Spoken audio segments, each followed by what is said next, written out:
This is for Hateful Happa with regards to Young Lean, Year0001, Bladee, and all these other hip Swedish rappers making money off this so-called supposedly Eurasian futurist anime realist subculture of the sorts. Is it really authentic or is it just fake?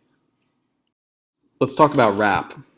We know that rap is an exclusively black form of music that really is about social status in lower class environments. Being an MC, rapping, and saying, how fly and cool you are.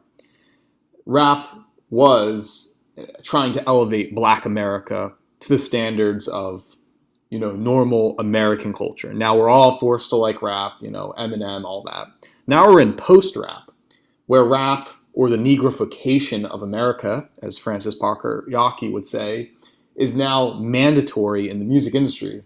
There's no such thing as rock anymore. It's all rap. Now let's talk about emo rap. Emo rap is the synergy between the emo music of the 2000s era, when I was in high school, versus basically the rap that's now has been negrified so much in the music industry that now the only way you can get the masses if you pretend you're some hoodlum black person and say some jive talk. Yo, man, square this and that. Yo, and say all that, right? However, whites are bombarded with this form of quote-unquote anti-white music all the time. And so what do white people do? Well, instead of embracing acts like Eminem, they kind of create this Little Pump Soundcloud rap, where you're rapping at home in the middle of Camden, Ohio, and hopefully, because of internet fame and how internet algorithms work and showing your drip on coloring, that somehow you'll be popular, right?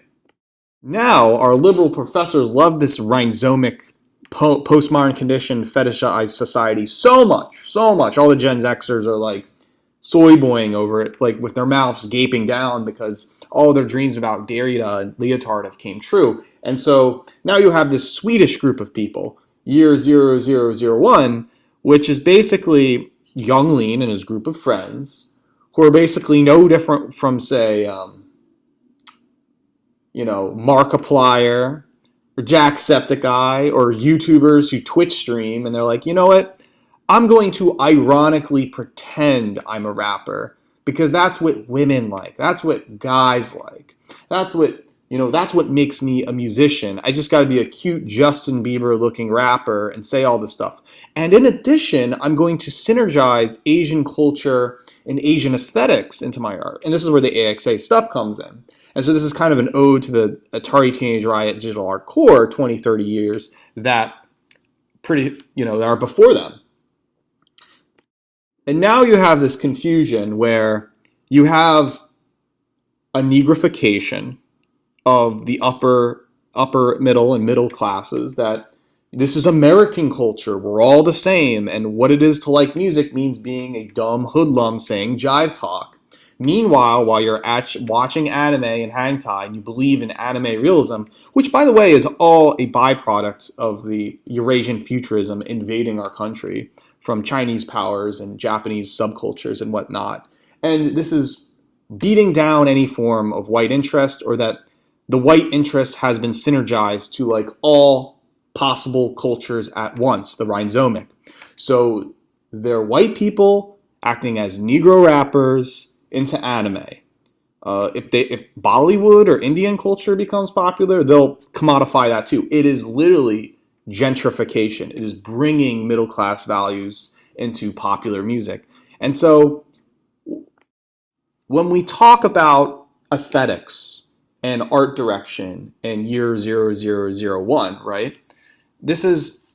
We could say, wow, this is interesting, a new form of Akira cyberpunk Japanese rap, right? But no, these are just like stay-at-home YouTube swindlers of the sorts that like any cool Hot Topic fashion that passes them. This is no different from, say, like what Broken Side and 303, the crunkcore. What did they call it back? This is the fleeting industry of music, creating up bizarre new terms like digital hardcore or squee or whatever. This is what the music industry does. And so all of this is literally just buy my shoes or you're not cool. And so again, Year0001, Young Lean, and all those goofy people, they all are based upon this I want to look pretty Jumex, I'm trapped industry plant material. That it's all just a form of trying to be a different performance art, but I'm going to be the performance art to lowest common denominator. And this is what makes money. I'm not referring to toxic masculinity as the natural order how men act or feel like. I'm talking about a forced masculinity upon men that if they don't act a certain way, they will build insecurity issues and develop quote unquote toxic behavior of verbal abuse, of physical violence towards their peers and towards other guys. Hence, other men will hate each other and there is no male bonding involved. In fact, many weak, insecure, antisocial, introverted people develop toxic masculinity as a way to cope with their weakness. Not in the sense of this Yukio Mishima, the transformation of the nerd into the strong, beautiful Ubermensch, but rather a nerd into a self-destructive, hedonistic, drug-abusing, promiscuous sex plan. And sadly, this is what rap music does. It gives power to the evil and corrupt. It's always true that the ugly often stay ugly, and the beautiful and morally affirming are also strong and morally grounded and ethically grounded. And this is also very of a problem with rap. What happens when you give toxic masculinity to anime nerds, right? Does that make them any better than 50 Cent or some large black rapper? And again, this is a skewing our values. People refuse to have a conversation around violence, around race, around our sexuality, and upon the work we do.